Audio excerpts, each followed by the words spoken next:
In the world of keyboards, weight is immediately associated with quality. An aluminum case will always be more premium than a plastic one, and adding brass weights will only make it more premium.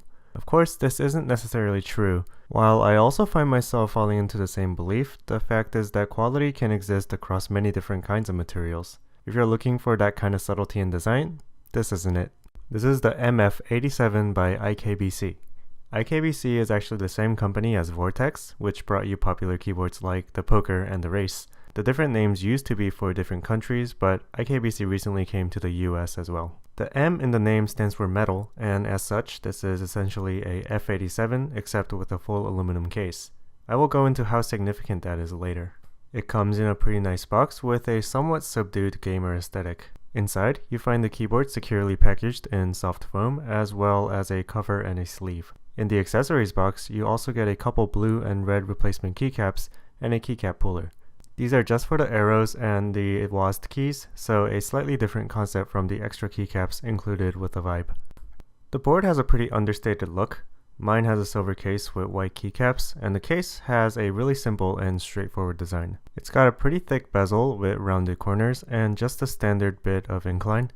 On the back, there are no flip-up feet, just these rubber bump-ons. Overall, this seems pretty standard for a 10 keyless keyboard in terms of design. All of that changes when you consider the material with which the familiar design is implemented. If you bought this board, you probably noticed when you were picking it up from your porch that it's shockingly heavy. I bet the UPS man noticed it as well. Before we get into the case, a couple other things first. The keycaps are a double-shot PBT variety that's actually pretty thick. To make this happen, the looping legends like O and B are separated, but they are not overly gamery. The stabilizers are also very good. Like in the Vibe that I looked at last time, they come looped from the factory and make absolutely zero noise. Now onto the case. This is the heaviest keyboard I've ever held. It's almost excessively so. It's so heavy that the rubber feet makes depressions on my fairly firm desk pad. It's so heavy that it's uncomfortable to move around. It's so heavy that if you were to drop it on your foot while unboxing, because it was so heavy, you'd probably shatter a couple bones. It's so heavy that you probably dislocate your shoulder if you try to use it as a weapon. It's heavier than the mood after Mr. B from high school yelled at Angela. It's heavier than the load that the baby boomers put on the current generation. And what this weight translates to is a completely different typing experience than any other retail board has to offer. This one originally came with Cherry MX Browns, which also felt pretty good in the chassis, but I swapped those out for these TKL box white switches. The result is a super crisp and super solid typing experience that really brings out all of the click and none of the clack. What I mean by this is that in most keyboards there is some amount of hollowness or pinging that comes from some cavity in the chassis, and the MF87 completely eliminates that. Each keystroke is confident and every click well defined and crisp. And this is what that sounds like.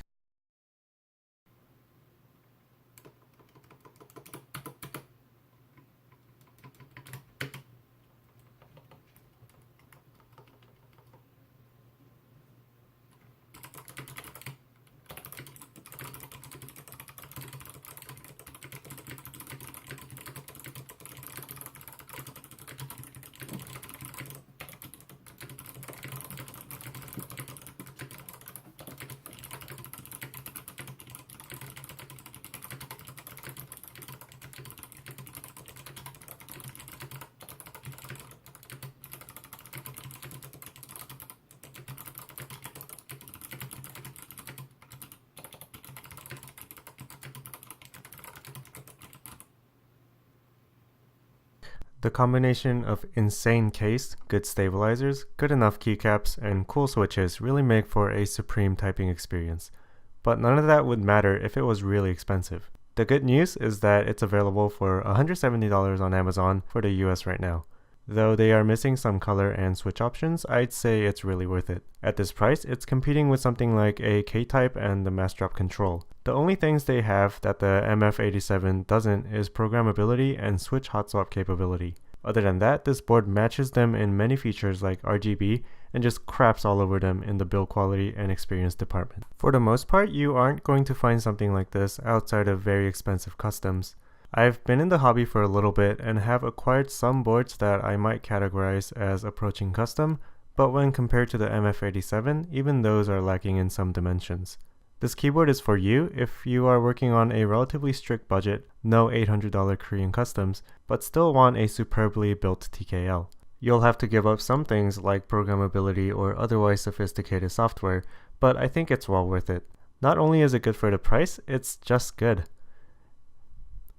If you liked the video, like it and subscribe for more. Next time I'll take a look at the keyboard that got me started in this hobby.